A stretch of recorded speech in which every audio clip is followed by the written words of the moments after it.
নমস্কার বন্ধুরা, কেমন আছেন সবাই? সুস্মিতার খুঁটিনাটি ব্লগে সকলকে স্বাগত জানাই। চলে এসেছে আর একটি নতুন ভিডিও নিয়ে। ভিডিওটা হচ্ছে গোপাল সোনাকে নিয়ে। তো হালকা শীতের গোপাল সোনার যত্ন কিভাবে করবেন, তো আজকেই থাকছে ভিডিওর বিষয়বস্তু। যেই সকালবেলা ঘুমোচ্ছিল গোপাল সোনা, তো মা ঘুম থেকে তুলে দিল। আর সকালে যেহেতু একটু হালকা হালকা ঠান্ডা, তো তাই জন্য গায়ে কিন্তু একটা চাদর চাপা দিয়ে দেওয়া রয়েছে ছোট গোপাল ও বড় গোপালকে। আপনাদের যাদের বাড়িতে গোপাল সোনা রয়েছে, তো এখন থাকতে শুরু করে দিন ওদের যত্ন করা। কারণ আমাদের যেমন শীতকালে ঠান্ডা লাগে, তেমনও কিন্তু গোপাল সোনাদের ঠান্ডা লাগে।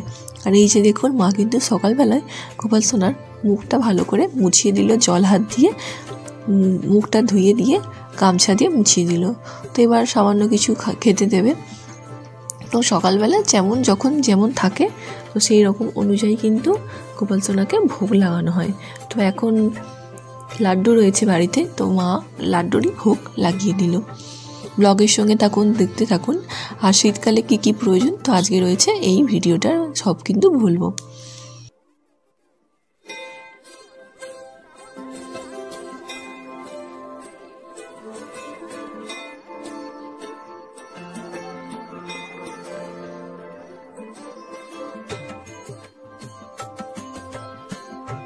তো আপনাদের প্রথমত আর একটা কথা বলি, যাদের বাড়িতে গোপাল সোনা আছে, তো এই শীতকালে গোপাল সোনাকে কিন্তু স্নান করানোর আগে অবশ্যই কিন্তু সর্ষের তেল মালিশ করবেন। আমরা যেরকম গা হাতে কিছু মাখি, তো ভগবানকেও সেরকম গা হাতে কিছু মাখাতে হয়। তো শীতকালে স্নান করার আগে গোপাল সোনাকে ভালো করে একটু তেল মালিশ করে দেবে। খাঁটি সরিষার তেল বা সরিষার তেল গোপাল সোনাকে একটু ভালো করে মালিশ করে দেবেন। কারণ গোপাল সোনায় ঠান্ডা পড়ছে, আর ঠান্ডা পড়লে আমরা সকলেই কিন্তু তেল মাখি, চাই কিছু মেখে থাকি, তো গোপাল সোনাদেরও কিন্তু তেল মাখিয়ে স্নান করাতে হয়। তো যাদের বাড়িতে গোপাল আছে অবশ্যই আপনারা তেল মাখাবেন স্নান করার আগে। ওই জন্য আমিও আমার ছোট বড় সব গোপাল সোনাদের তেল মাখিয়ে নিচ্ছি। তো চোখটায় বাদ দিয়ে সব জায়গাতেই কিন্তু আপনারা তেল মালিশ করে নিতে পারেন।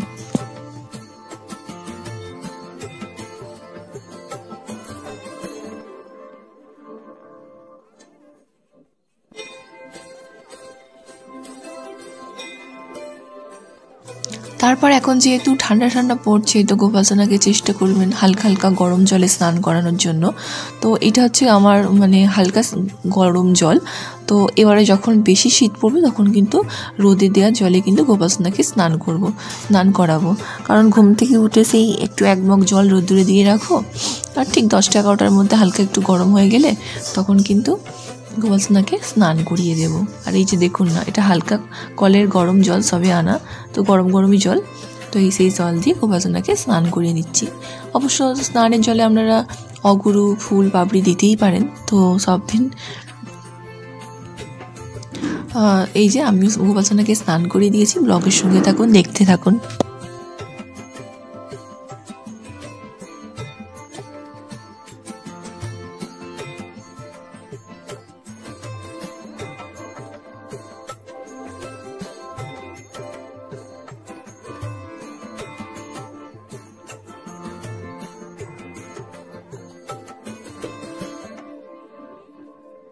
তারপর গোপাল সোনাকে স্নান করিয়ে জামা পরিয়ে আর হালকা চাদর কিন্তু গায়ে দিয়ে দিয়েছি, একদম হালকা চাদর।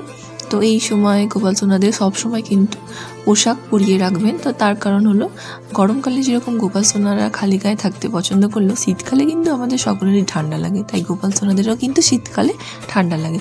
তো ওদেরকেও একটু জামা পরিয়ে রাখার চেষ্টা করবেন। তো আজ কী ফুল পেয়েছি সেটা তো আপনারা দেখিয়ে নিলেন। তো এখন তো রাস পূর্ণিমা যেহেতু হয়ে গেছে, রাস পূর্ণিমার পর থেকে কিন্তু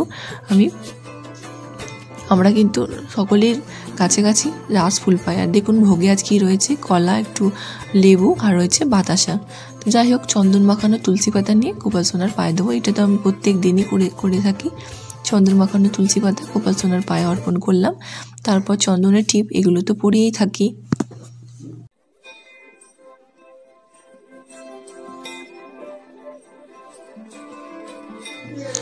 তো আস্তে আস্তে সব গোপাল সোনাদের কিন্তু আমি ভালো করে চন্দন মাখানো তুলসী পাতা সব দিয়ে দিলাম। এই যে রাধাকৃষ্ণ গোবিন্দর কিন্তু আমি চরণে তুলসী পাতা অর্পণ করে দিলাম, আর সবাইকে চন্দন মাখানো তুলসী পাতা অর্পণ করে দিলাম। তো তো এবার এই যে দেখুন, এবার ফুল দিয়ে সুন্দর করে সাজিয়ে দেব।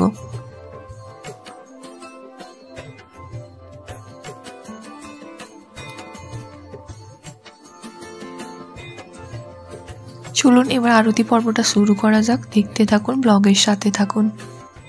ওম কৃষ্ণায় বাসুদেবা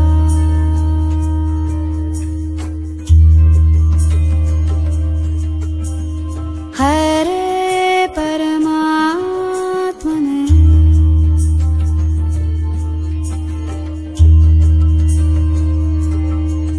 প্রণত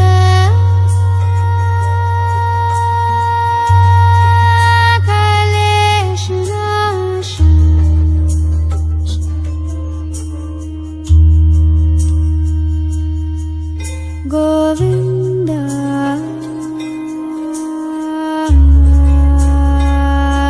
নমো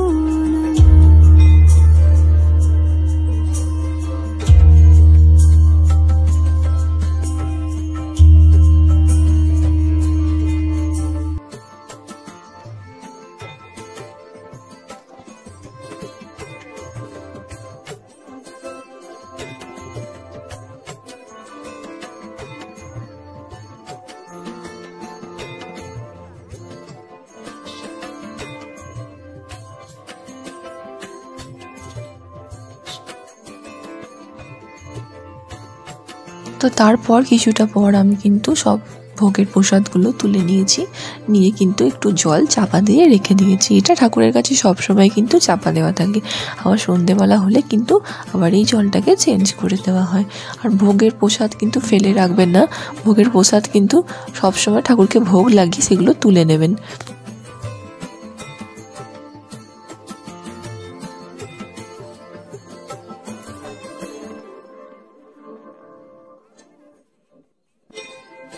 তো বেশ কয়েকদিন গোপাল সোনার জামা কাপড়গুলো কাচা হয়নি, তো এবার গোপাল সোনার জামা কাপড়গুলো কেচে দেবো। তো আমরা প্রত্যেক দিন চেষ্টা করি জামা কাপড়গুলো ধুয়ে দেওয়ার, তো অনেক সময় দেখা যায় যে সময়ের অভাবে ধুয়ে ওঠে না, একটার পর একটা গোপাল সোনার জামা জড়ো হচ্ছে, কারণ প্রত্যেক দিন বাসি জামা চেঞ্জ করিয়ে দিই। আপনাদেরও যাদের বাড়িতে গোপাল আছে প্রত্যেক দিন জামা কিন্তু চেঞ্জ করবেন, কারণ আমরা যেহেতু প্রত্যেক দিন জামা চেঞ্জ করে থাকি, তাই আমারও মনে হয় গোপাল সোনাদের জামা কিন্তু প্রত্যেক দিন চেঞ্জ করে দেওয়া উচিত, ধুয়ে দেওয়া উচিত। তো যাই হোক, এখানে মা বডি ওয়াশ দিয়ে ভালো করে জামাগুলোকে কেচে দিচ্ছে। তো সার্ফ শেষ হয়ে গিয়েছিলো আর শ্যাম্পুও ছিল না, তো বডি ওয়াশ ছিল, তো বডি ওয়াশটা দিয়ে কিন্তু গোপাল সোনাকে জামাগুলো ভালো করে পরিষ্কার করে ধুয়ে দিচ্ছে। আর শীত যেহেতু পড়েছে, এবার সোয়েটার বার করতেই হবে। এই যে দেখুন, ধুয়ে কিন্তু সুন্দর করে জামাগুলোকে মেলে দিচ্ছি, মাই মেলে দিচ্ছে জামাগুলোকে।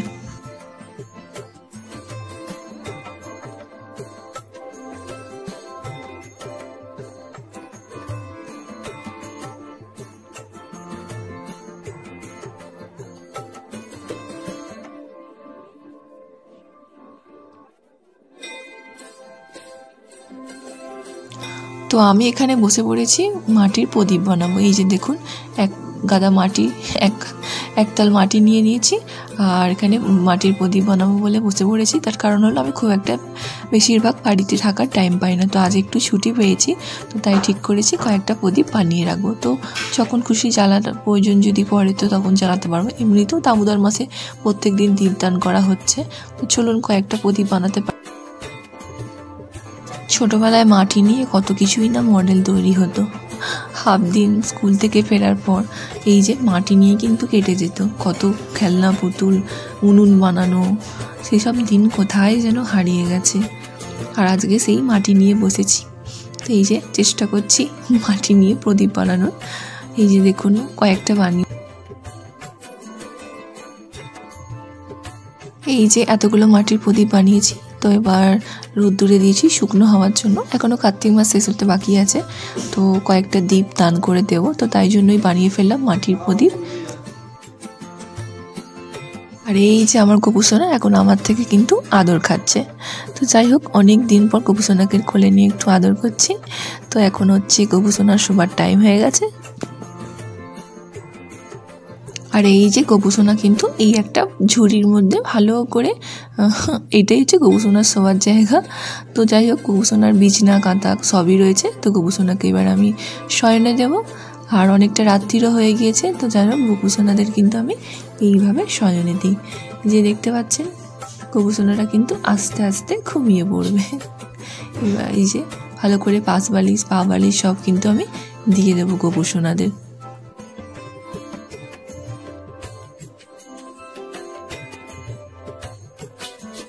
তো বন্ধুরা, আজ তাহলে ভিডিওটা এখানেই শেষ করি। সবাই ভালো থাকবেন, সুস্থ থাকবেন, হাসিখুশি থাকবেন, আনন্দে থাকবেন। দেখা হবে পরের অন্য কোনো ভালো ভিডিও নিয়ে। Tata bye bye. অবশ্যই রাধে রাধে লিখতে ভুলবেন না। আর এই যে হালকা শীতে গোপাল সোনাকে কিন্তু হালকা চাদর কিছু চাপা দিয়ে শোয়াবেন।